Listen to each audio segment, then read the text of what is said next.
Hi to the viewers from Bands Can Talk. This is Charlotte from the Subways.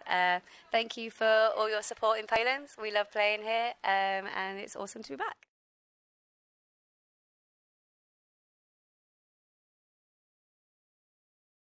I think we're really excited this time around and really proud of this record because it's the first one that we produced ourselves.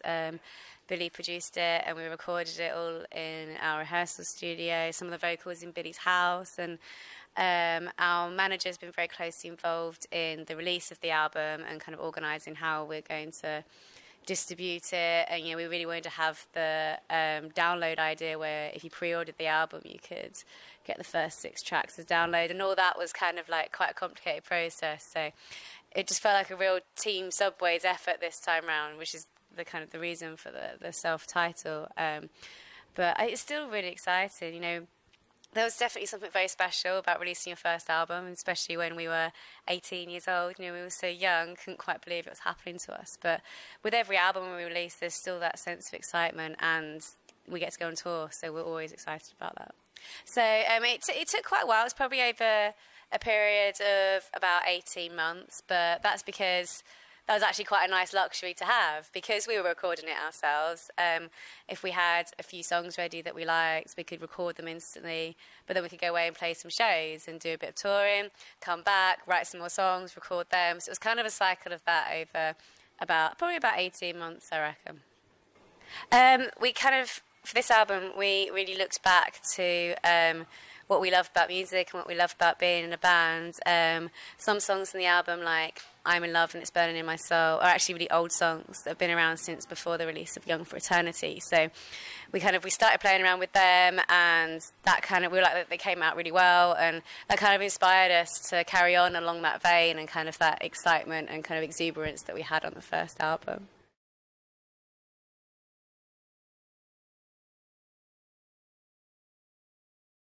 It's actually just like a random thing, I think we'd kind of prefer to release something sooner. 3 years is quite a long time. It's actually been 4 years this time round. But the reason behind that is just that we tour so much. Every album we want to get as many shows out of that as we possibly can, and quite quickly, 2 years would have gone by before we even know it, and we've been all over the world and had an amazing time.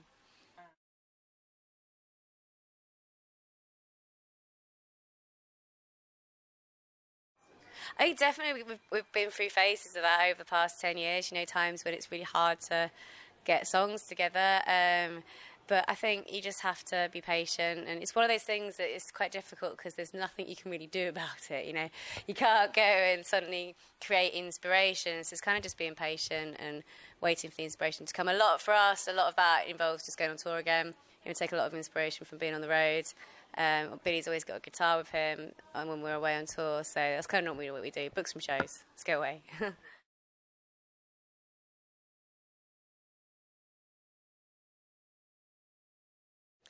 For me, my favourite song is Just Like Jude from this album. It's a really short song. I think it's only 1 minute and 44 seconds long, just a little punk rock song, but I love the melody on it, and I just think it's just such a catchy song, and I really love it.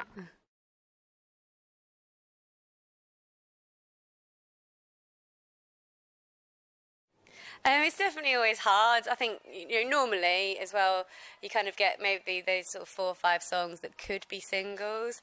So it's like, which songs would that be? And then, like you say, which one comes first? Which is going to be the main one? Because normally you have 2 smaller ones and one that you see as the main one. So we really trust our manager as well. He's been with us since the very start, for like over 12 years now.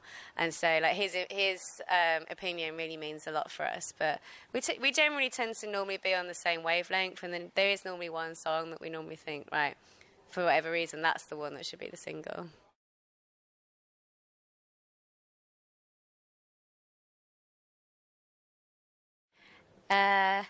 I would say then Rock and Roll Queen, because that's kind of the song that's sort of become our anthem, kind of. That song's taken us all over the world, and it's quite often the first song people hear by us. Then probably All Right, which is a song from the second album, kind of as we're growing up a bit, experimenting a bit more with melodies and guitar parts, and that album was a lot heavier as well, which I think was a reflection of playing live a lot more.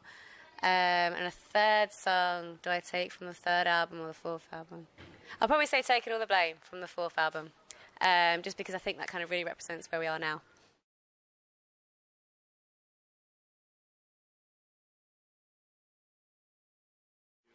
Yeah, it's been a lot of kind of ups and downs over the past 10 years, and I think definitely the past week has been a real test for us. You know, first of all, me and Billy got really sick. Like, I've never been that ill since I was a child. I was so ill.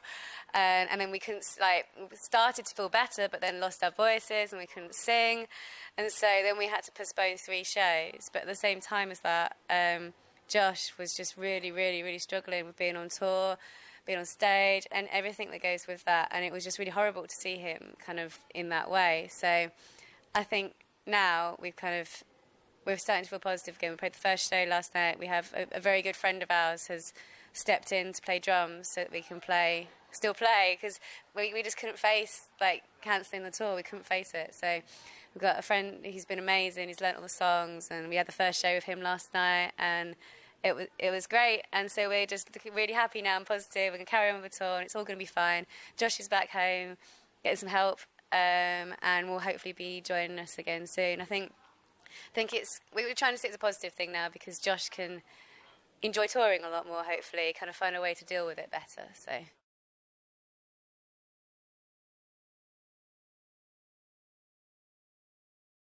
I think I think a lot of the producers that we've worked with have always said that we have kind of quite an individual sound. You know, we're not really indie and we're not really rock, and I think it's just to kind of stay true to yourself. You know, no matter what's cool at the moment, what music's trendy, just be yourself and stay true to yourself. And I think that's how we've probably managed to hang around for 10 years, because we just go out and play shows and have an awesome time.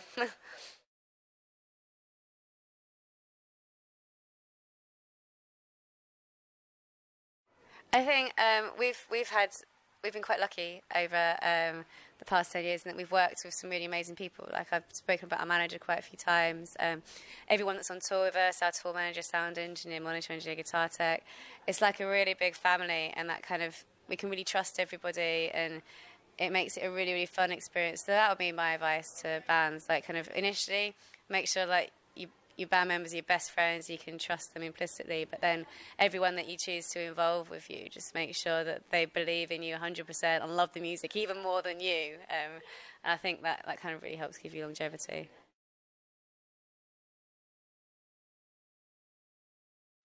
Yeah, so we've got them. This tour goes through to April, and then we've got a few more shows starting to appear now for April and May, and then we'll be into festival season. We've got quite a lot of festivals in place. More seem to be coming into the diary every day, which is brilliant for us. Just really excited. We love festival season, so it's going to be.